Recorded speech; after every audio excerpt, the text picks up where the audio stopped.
Hello students, welcome back to my channel. आज हम class 3 के इंग्लिश में chapter number 12 the golden apples को पढ़ेंगे। ठीक है, फिर इसके हम क्वेश्चन आंसर को सॉल्व कर लेंगे। ठीक है, तो चलिए आइए इसको रीड करना शुरू करते हैं। Many years ago in Greece there lived a young man named Hercules. बहुत साल पहले की बात है, एक यंग इंसान जिसका नाम था हरकुलस, वो ग्रीस में रहता था। Even as a baby, Hercules was very strong. और हरकुलस जब छोटा सा बेबी था तब से ही ये बहुत ज्यादा स्ट्रॉन्ग था। Once two snakes crept into his room when he was sleeping. और एक बार क्या हुआ था, जब हरकुलस सो रहा था तो उसके रूम में दो स्नेक्स आ गए थे। ठीक है, दो सांप आ गए थे। He crushed the snakes with his finger. और वो इतना ज्यादा बहादुर था कि उसने दोनों स्नेक्स को, दोनों सांप को अपने फिंगर से ही उसको क्रश करके उसको मार दिया। As he grew older, he became stronger. और जैसे जैसे वो बड़ा होता गया और भी ज्यादा स्ट्रॉन्ग होता गया। He was not afraid of anything. वो किसी भी चीज से बिल्कुल भी नहीं डरता था। He was also very clever. और वो बहुत ज्यादा चालाक भी था। The king of the country was afraid and jealous of Hercules. और वो इतना चालाक और इतना ज्यादा स्ट्रॉन्ग था कि वहां के जो राजा थे वो भी उनसे, हरकुलस से बहुत ज्यादा डरते थे और उनसे जेलस थे। So he ordered Hercules to perform 12 very dangerous tasks. तो यही रीजन था कि वहां के राजा जो थे वो चाहते थे कि हरकुलस 12 बहुत ही ज्यादा खतरनाक टास्क को परफॉर्म करे। One of them was to find 3 golden apples for the king. और उनमें से एक था कि 3 गोल्डन एप्पल्स को चूज करके राजा के पास लाना था। ये तो बहुत मुश्किल काम था, गोल्डन एप्पल तो होते ही नहीं है। Hercules obediently set out in search of the golden apples. और हरकुलस ने राजा की बात को माना और वो गोल्डन एप्पल की सर्च में निकल पड़ा। He walked for days, weeks and months. और वो चलता रहा, उस चलते चलते काफी दिन बीत गए, सप्ताह बीत गए और महीनों बीत गए।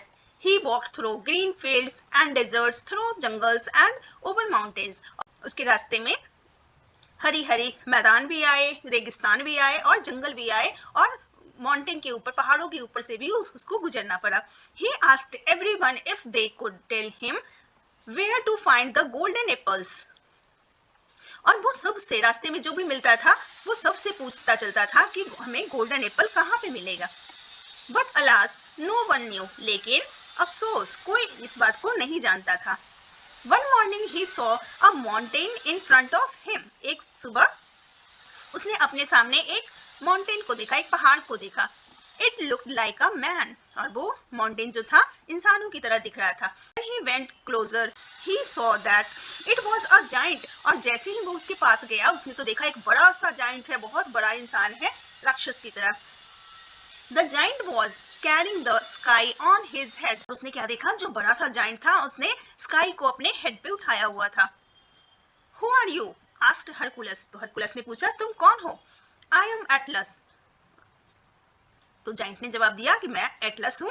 I hold up the sky. मैं स्काई को होल्ड किए हुए हूँ। What do you want? तुम क्या चाहते हो? Ask the giant. जाइंट ने पूछा कि मैं तो एटलस हूँ और मैंने स्काई को उठाया हुआ हूँ, और तुम क्या चाहते हो? जाइंट ने ऐसा पूछा। Hercules asked him if he knew where the golden apples grew. तो हरकुलस ने पूछा कि तुम जानते हो कि गोल्डन एप्पल कहाँ ग्रो होते हैं? I will get them for you if you hold up the sky while I am away. Atlas said. तो एटलस ने कहा कि मैं तुम्हें गोल्डन एप्पल ला कर दे सकता हूँ, लेकिन इसके लिए तुम्हें स्काई को होल्ड करना पड़ेगा। He added, you are the stronger man in the world. तो जाइंट ने बोला कि मुझे लग रहा है कि तुम तो वर्ल्ड के सबसे ज्यादा स्ट्रॉन्गर मैन हो। You can do it. तुम ऐसा कर सकते हो। Hercules was flattered. और हरकुलस जो था बहुत ज्यादा खुश हो गया। He immediately climbed up the nearby mountain and took the sky on his shoulders. और उसने क्या किया, बहुत ही जल्दी से वो कूदकर माउंटेन के पास चला गया और उसने अपने शोल्डर्स पे, अपने कंधों पे उसने स्काई को होल्ड कर लिया। Thanks. Now I will get you the apples. तो जाइंट ने बोला कि थैंक यू, अब मैं तुम्हारे लिए एप्पल्स लेकर आता हूँ। Saying this, Atlas went away. ऐसा कहकर एटलस चला गया।